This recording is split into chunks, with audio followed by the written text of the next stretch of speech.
Okay, let's start with why translation is a big problem. Scientists who study the brain say that we have two systems of thinking. One system is fast and automatic. It works quickly. It works without stopping. The other system is slow and careful. It checks everything step by step, but it takes more time.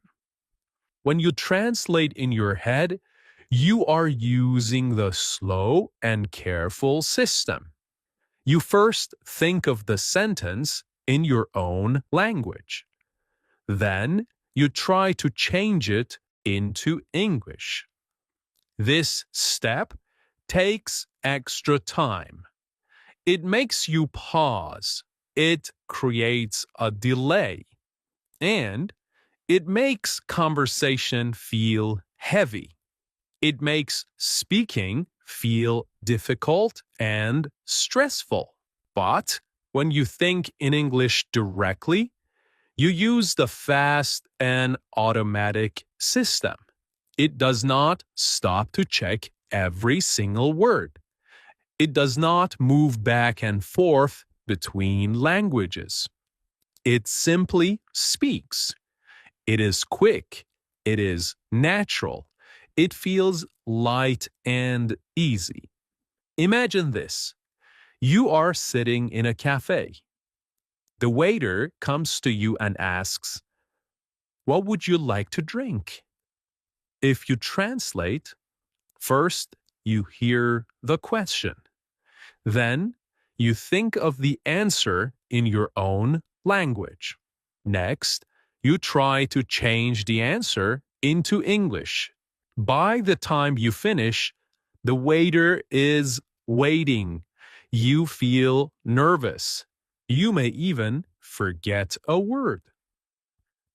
But if you think in English directly, the words come out at once, immediately. You look at the waiter and say, "A coffee, please." Fast, simple, natural. No waiting, no stress.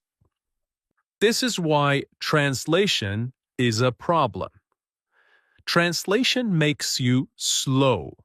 Thinking in English makes you quick. Translation makes you nervous. Thinking in English makes you confident. Okay, now you might be thinking, how can I stop using my own language first? The answer is not big. It is not something you do only once. The answer is small, daily moments. Research in learning shows something very important. Practicing many small times is stronger than practicing one long time. Short, frequent practice is better for brain than long, rare practice. It is like drinking water. You do not drink all your water in one moment. You drink many times during the day. Language is the same. So, how do we use these small moments? Very simple. When you open the fridge, do not just open it. Say in your mind or say quietly, "I am opening the fridge." When you tie your shoes, do not just tie them. Say, "I am tying my shoes." When you wash your hands, say, "I am washing my hands." When you look out the window, say, "I am looking out the window." These are very short sentences. We call them micro moments, okay? micro moments. A micro moment is a very small time when you use English. It can be only 3 seconds or only one sentence, but it trains your brain. At first, the sentences are very simple. They may feel too easy, but do not worry. Easy is good. Easy is powerful. With time, your brain learns to connect actions with English directly. Slowly, these sentences become automatic. This is how you move from the slow system to the fast system, the one that is natural and automatic. At the beginning, you may think slowly. I am opening the fridge. It's very slow at the beginning, but after many times, the words come fast. I'm opening the fridge. No translation, no delay, just English. The magic is not in one big moment. The magic is in many small daily moments. Every time you use English in a small way, you are training your brain. Every small practice builds a new road inside your mind. And one day, without even noticing, English will come to you naturally. Okay, many learners say, Tom, I want to think in English, but I do not live in an English-speaking country. What can I do? That's a very good question. Of course, the best way to think in English is to live where English is everywhere. If you hear English in the streets, on the radio, on TV, in shops, your brain has no choice. It starts to think in English. But not everyone can move to another country. Not everyone can travel abroad. So, what can you do? The answer is make small English islands in your day. So, what is an English island? An island is a small piece of land in the sea. Around the island, there is water. Inside the island, there is land. In the same way, your day may be full of your own language, but you can create small islands of English. Short times when you use only English. For example, you can make a 10-minute English-only breakfast. During those 10 minutes, you think and speak only in English. You look at your food and say, "This is bread." The bread is fresh. I'm drinking tea. The tea is hot. I like butter. The butter is soft. You see, everything is simple, but it is all in English. Later, maybe in the evening, you can make another English island. For example, 15 minutes of English music or 15 minutes of an English podcast. During that time, no other language, only English. At first, your islands may be very small. 5 minutes here, 10 minutes there. That is okay. Small is good. Small is possible. With time, the islands can grow bigger. 10 minutes can become 20 minutes. One island can become 3 islands. Slowly, your day will have more and more English islands. And the more islands you build, the less you will translate, okay? The more islands you build, the more natural English will feel. So remember this. You do not need to live in London or New York to think in English. You can build your own English world step by step, island by island, inside your day. All right, here is another idea from research. Use mental pictures, not words from your own language. When you learn a new English word, many learners make the same mistake. They always connect the English word to their native language. For example, they learn the word apple, and they immediately think of the word for apple in their language. This feels easy at first, but it creates a problem. Why? Because every time you want to use the word, your brain must first go to your first language and then move back to English. That is slow. That is heavy. Instead, you can train your brain in a better way. Do not connect the new English word to your own language. Connect it to a picture in your mind.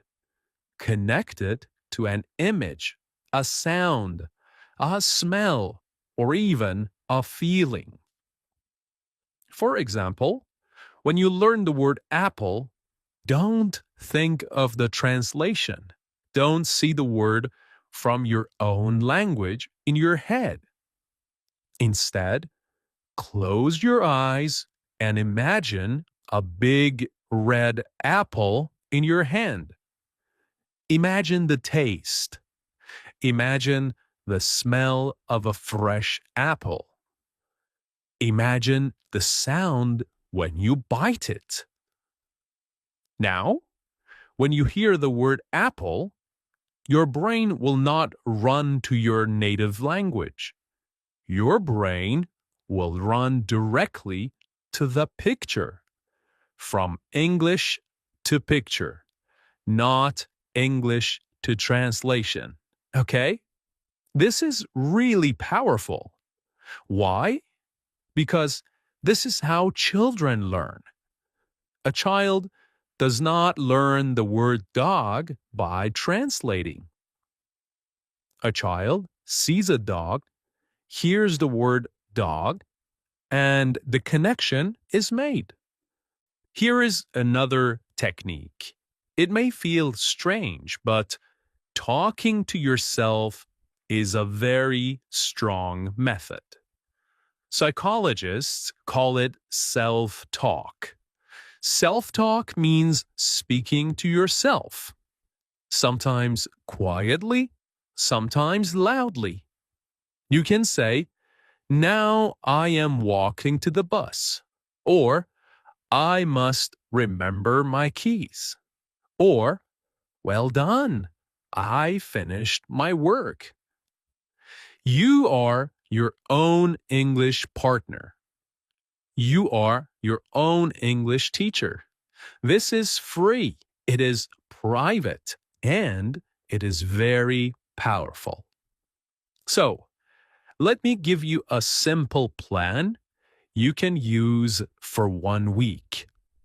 In the morning, create a short English island at breakfast. Think in English only. During the day, use micro moments, one sentence for each action. In the evening, watch a short video. Copy the emotions, not just the words. Before bed, use self-talk. Tell yourself what you did today in English. This plan is not long, it is not difficult, but if you do it every day, you will notice a change. Your brain will start to connect English with life, not with translation. So, my friends, remember this. Translating is natural in the beginning, but it is not the end. You can move beyond it. You can build new roads in your brain. The more you connect English directly to actions, pictures, and feelings, the faster you will think in English. The more you practice, the more automatic it becomes. Okay, thank you so much for listening to English Unleashed. I'm Tom, and until next time, keep practicing, keep learning, and keep believing in yourself. Bye for now.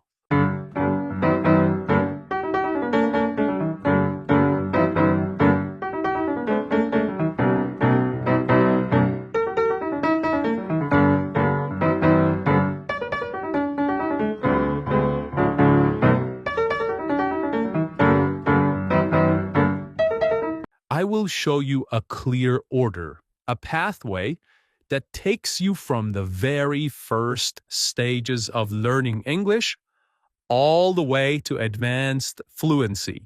Think of it like building a house. You cannot live in the house until you first build the foundation. You cannot decorate the house until you first build the walls. Learning English is exactly the same. So, let's begin this journey together.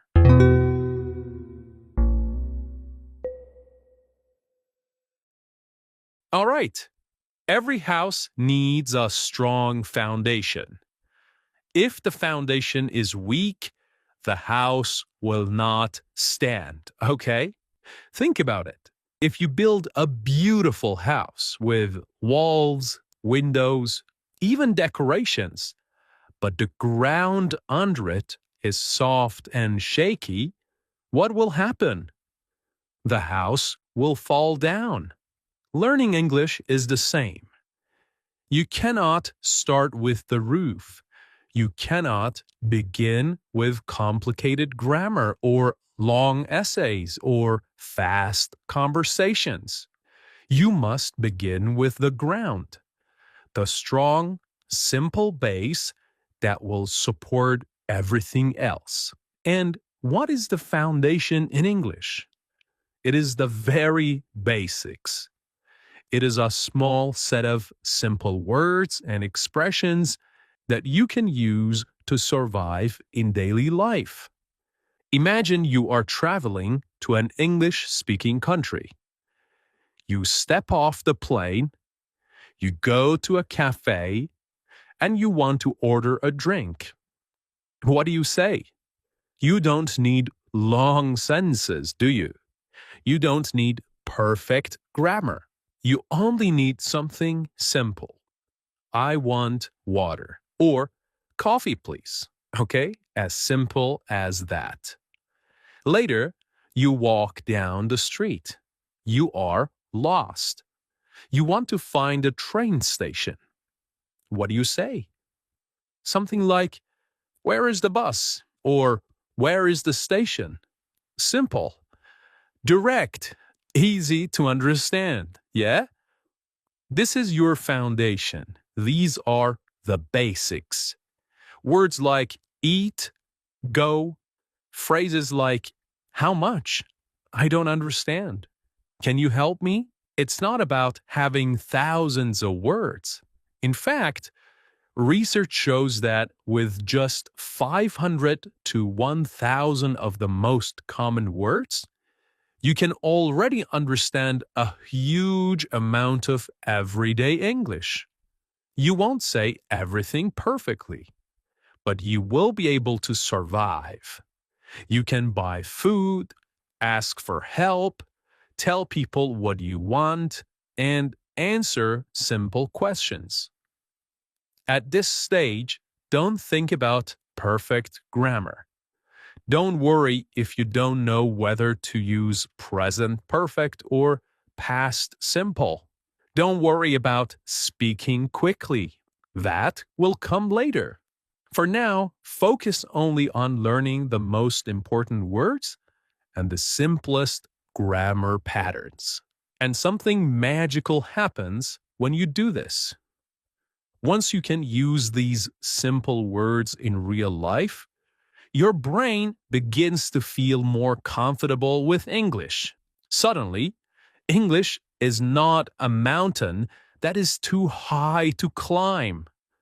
It becomes something you can actually use, something alive. Now, how do you build this foundation? The answer is repetition. Repetition is your best friend. Listen to the same simple dialogues again and again. Repeat them slowly with care. Say them out loud until they feel natural on your tongue. Try shadowing. That means listening to a sentence and speaking at the same time, almost like an echo.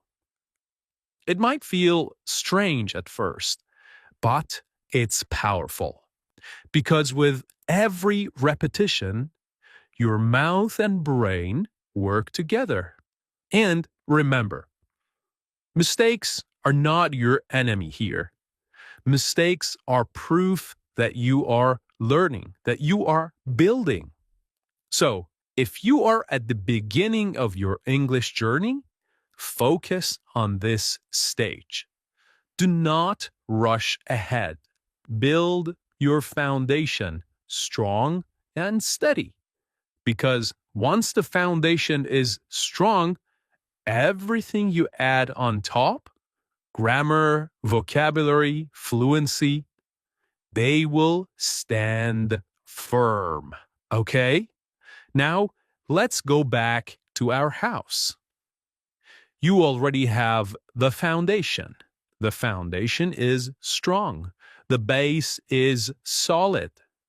But you cannot live on a foundation alone. Imagine sleeping outside on bare concrete. No walls, no roof, no windows. It's impossible. That's why the next step is to build the structure.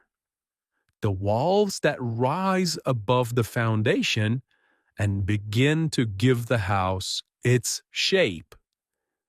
The same thing happens with your English. Once you have the basics, once you have the small set of survival words and expressions, you need more words. You need more grammar.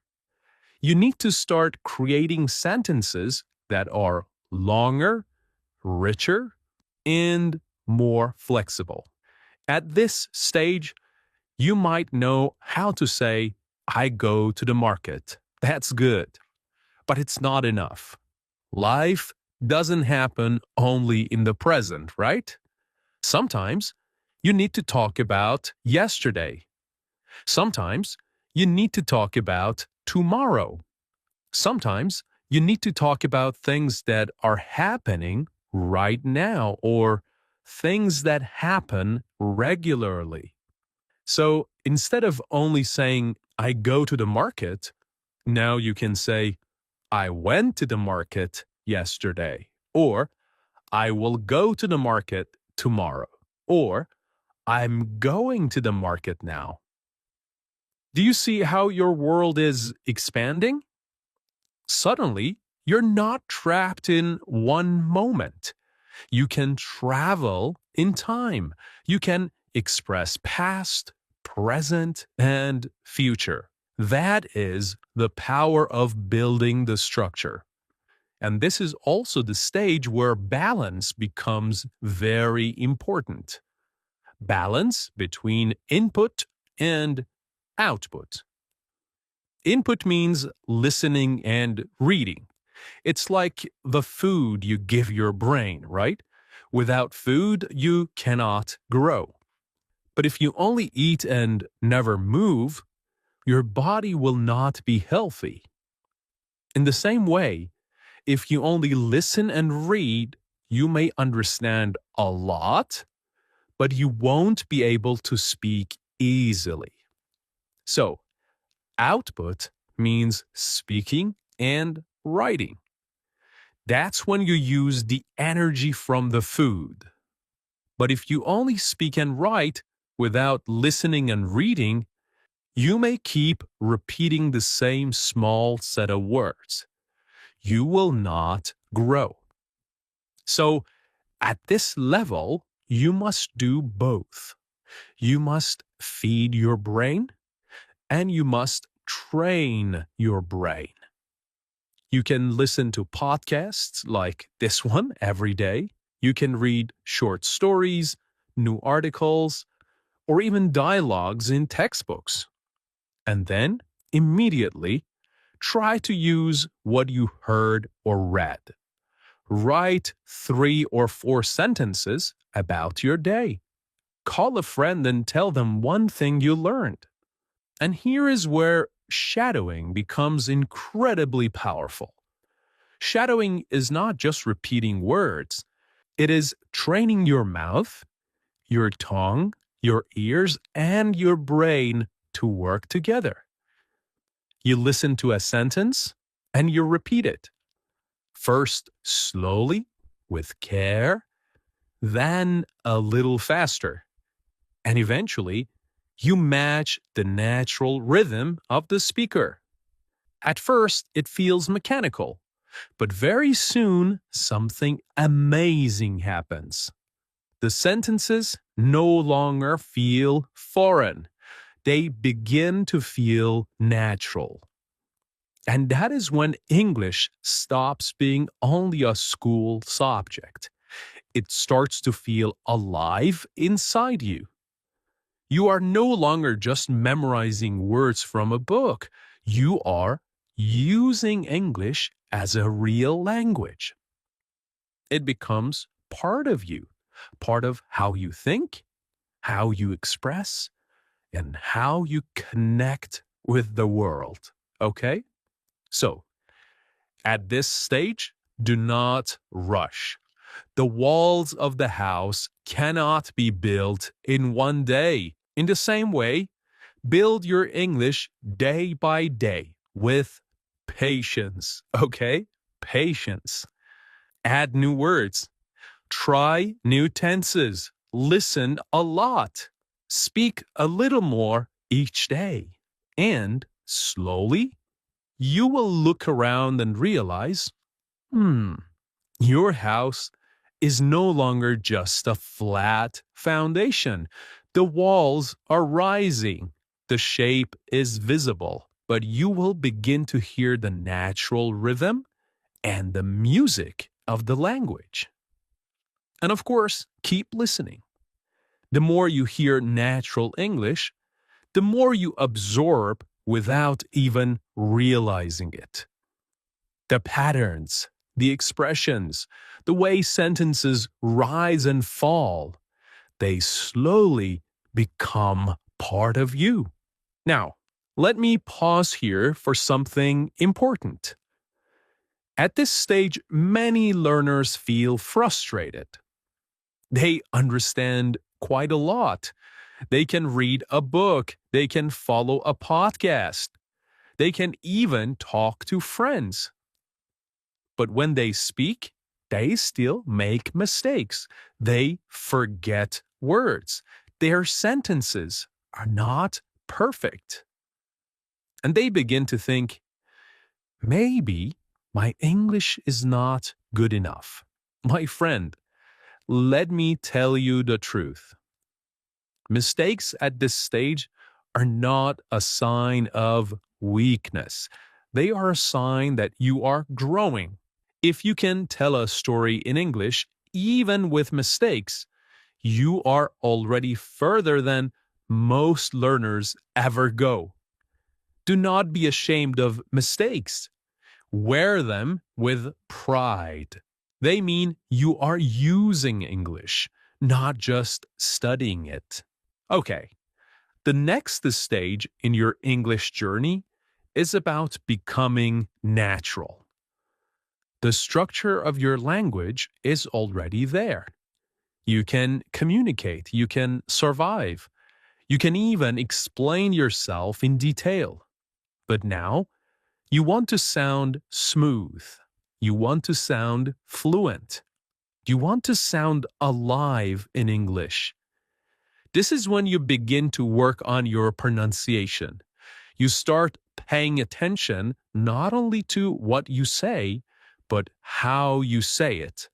You learn the rhythm of English sentences, the music of intonation, the way native speakers connect words together.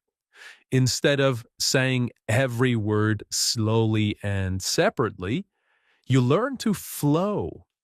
What do you want to do becomes